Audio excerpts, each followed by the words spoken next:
மக்கள் வணக்கம். பாரம்பரிய சமையல் நிகழ்ச்சிக்கு உங்களை அன்புடன் வரவேற்கின்றோம். உப்பிட்டவரை உள்ளளவும் நினை அப்படின்னு நம்ம ஒரு பழமொழி கேள்விப்பட்டிருப்போம். அதற்கான உள்ளார்ந்த அர்த்தம் என்ன தெரியுங்களா?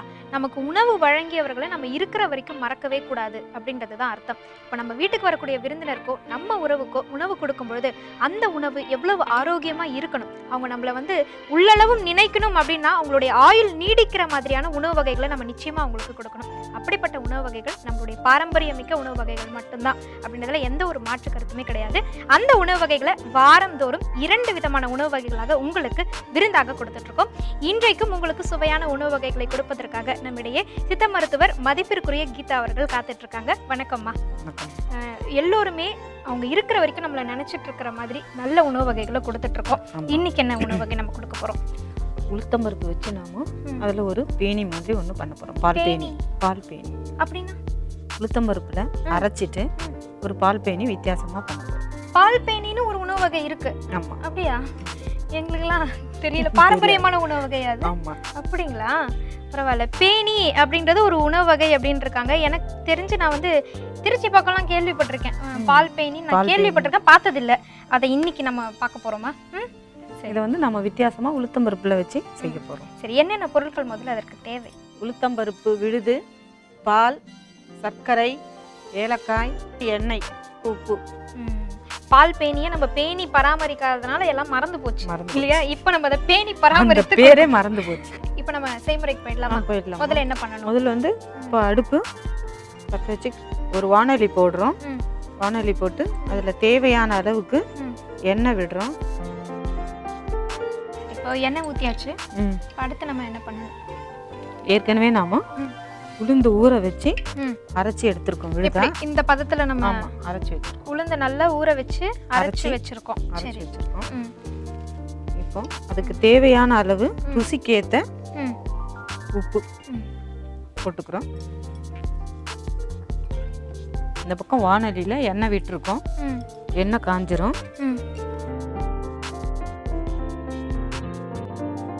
அரைச்ச உளுந்தோட அந்த உப்பையும் சேர்த்து நம்ம நல்லா கொஞ்சம் கிளறிக்கிறோம். உப்பையும் சேர்த்துட்டு நல்லா கலந்துடணும்.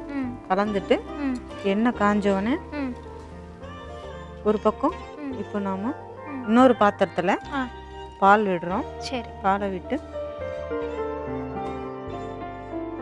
அதையும் நல்லா காய்ச்சணும். பால் காயும் போது தேவையான அளவு சர்க்கரையும் சேர்த்துடலாமா? ஆமா, சேர்த்துடலாம். அந்த பக்கம் எண்ணெய் காஞ்சோன்னு காஞ்சிட்டு இருக்கு, இந்த பக்கம் பாலும் காஞ்சிட்டு இருக்கு. இப்போ எண்ணெய் காஞ்சிட்டோன்னு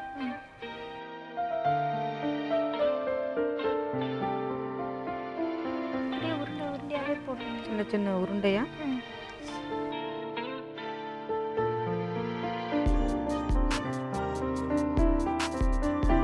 பேணின்றது எந்த மாதிரி வடிவில் வரும்? பேணின்றது வடிவில்ன்றது இல்லைம்மா, இது சின்ன சிறு சிறு உருண்டைகளா போட்டு பொரிச்சு எடுத்து பால் அப்படியே நாம ஊற விட்டு சாப்பிட்றதா?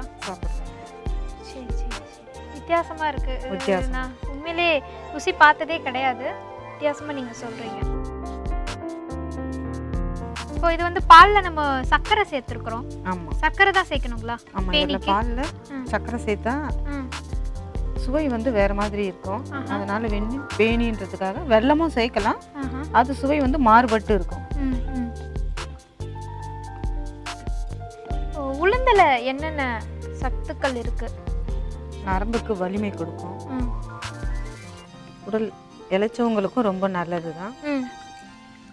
நரம்பு வலிமை கொடுக்கறதுனால உடலுக்கு ஆரோக்கியத்துக்கு ரொம்பவும் நல்லது.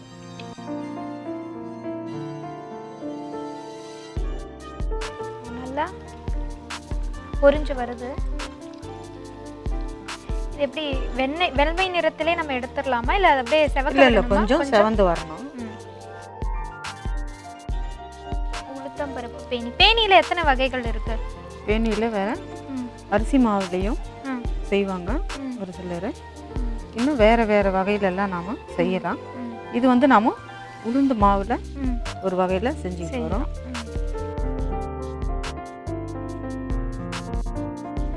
இதுவும் வந்து ஒரு வித்தியாசமான தின்பண்டம் ஆமா. இல்லையா? இனிப்பு பண்டம். இனிப்பு பண்டம் அதே உடம்புக்கு வந்து ரொம்பவும் சத்து நிறைஞ்ச இது. ஏன்னா இடுப்பு வலி, எலும்பு உறுதிக்கும் நரம்பு வலிமைக்கும் மிகவும் உளுந்து வந்து அவசியமானது.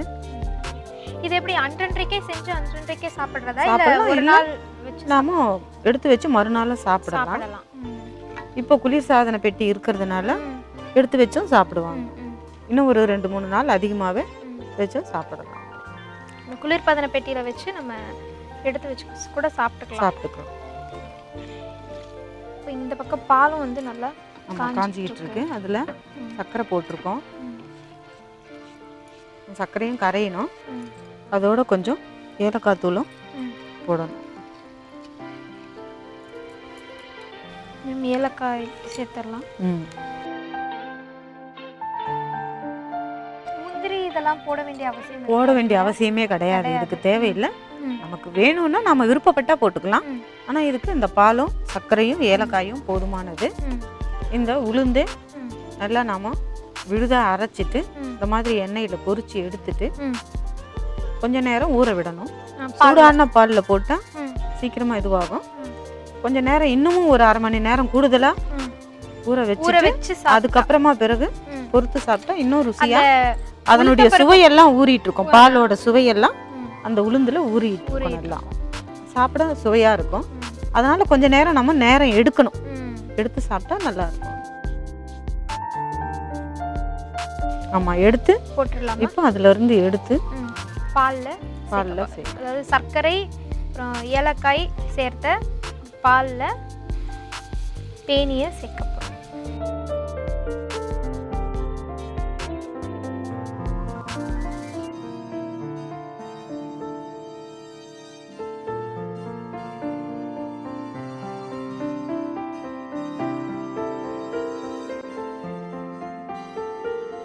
பார்க்கும் பொழுதே ஆவலா சாப்பிடுவாங்க குழந்தைங்க.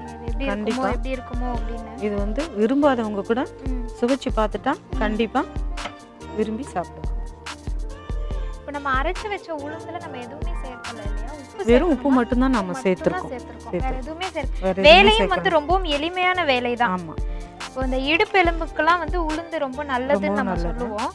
பெண்களுக்கு நிறைய கொடுக்கணும். அப்போ சும்மா இந்த உளுந்து களி இதுவே கொடுத்து வாய் செத்து போன அந்த பெண்களுக்கு இந்த மாதிரி கொஞ்சம் நம்ம செஞ்சு கொடுக்கும் மாற்றமா இருக்கும். இது வந்து பால் உள்ள இழுக்க ஆரம்பிக்குது நல்லா. இப்போ இது வந்து ஊறிடுச்சுன்னா பால் பேனி உளுந்து பால் பேனி தயாராயிடு. இது வந்து ஒரு 1/2 மணி நேரம் ஊற வைக்கணும். கண்டிப்பா 1/2 மணி நேரம் ஊற வைக்கணும். அப்பதான் அதனுடைய சுவையே வந்து கூடுதலா இருக்கும். இது வந்து நல்லா ஊறிடுச்சுன்னா சுவை மிகுந்த உளுந்து பால் பேனி இப்போ தயாரா இருக்கு. இப்போ சுவையான உளுந்து பால் பேனி தயாரா இருக்கு. இது கொஞ்சம் ஆறுன நிலையில இருக்கு. இப்பவே நான் கொஞ்சம் எடுத்து ருசி பார்த்துட்டுமா?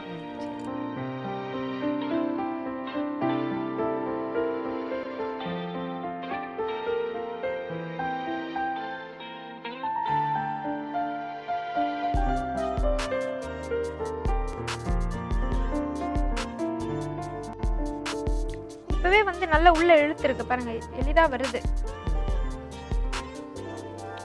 சூடான பால் நாம போட்டுக்கிறதுனால சீக்கிரமா பால் இழுத்து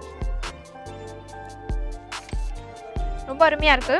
இப்போ இதே வந்து நம்ம குளிர வச்சு கூட சாப்பிடலாம். தான் நான் சொன்னேன், நல்லா வீட்டில் வச்சிருக்கிற குளிர்சாதன பெட்டியில வச்சுட்டு சாப்பிடலாம். அப்பவும் நல்லா இருக்கும் இல்லையா? 2 விதமாகவும் சாப்பிடலாம். சூடா யாருக்கெல்லாம் பிடிக்குமோ சுட சுடவும் நீங்க வந்து இதை கொஞ்சம் நல்லா ஊறின பிறகு சாப்பிடலாம். அதன் பிறகு நல்லா ஆற வச்சு இந்த குளிர்பதன பெட்டியில வச்சு எடுத்து சாப்பிட்டீங்கன்னா அது உங்களுக்கு வேறு விதமான ஒரு சுவை கொடுக்கும். உண்மையிலே பேனி என்பதே நிறைய பேருக்கு தெரியாம இருந்துட்டு இருக்கு. அதுல ஒரு வகையான உளுந்து பேனி இப்போ நமக்கு செஞ்சு காமிச்சிருக்காங்க. இதனுடைய செய்முறையை எனக்கு இன்னொரு முறை சொல்லுங்க. இதுக்கு தேவையான பொருட்கள் வந்து உளுந்து, பால், சர்க்கரை, ஏலக்காய், குறிக்க தேவையான எண்ணெய், சுவைக்கேற்ற உப்பு. உளுந்த நாம ஊற வச்சு அரைச்சி விழுதா எடுத்துக்கணும். எண்ணெயை பாத்திரத்தில் விட்டு பொரிச்சு எடுத்து பாலை காய்ச்சி சர்க்கரையும் ஏலக்காயும் சேர்த்து போட வேண்டியது தான். ஊறின பிறகு ஒரு 1/2 மணி நேரம் ஊற விட்டு சாப்பிடலாம். வேணுங்கிறவங்க இதுல வேணும்னா முந்திரி அவங்களுக்கு என்னென்ன பிடிச்சிருக்கோ சுவைக்கு ஏற்ற மாதிரி வேணா போட்டுக்கலாம். இதுக்கு தேவையே இல்லை. ம், ம். குளிர்சாதன பெட்டியில் வச்சும் சாப்பிடலாம். இப்போ இது வந்து நிறம் மாற்றம் வேணும் அப்படின்னா நமக்கு இது குங்குமப்பூ சேர்க்கலாம். குங்குமப்பூ வேணா சேர்த்துக்கலாம். சேர்த்தா அது இன்னும் கொஞ்சம் நிறம் மாறி நமக்கு ஆமா, அது வந்து ஒரு சாதாரண ஒரு மஞ்சள் கலர் நிறமா மாறிடும். மாறிடும். கலர் வித்தியாசமா இருக்கும். சரி.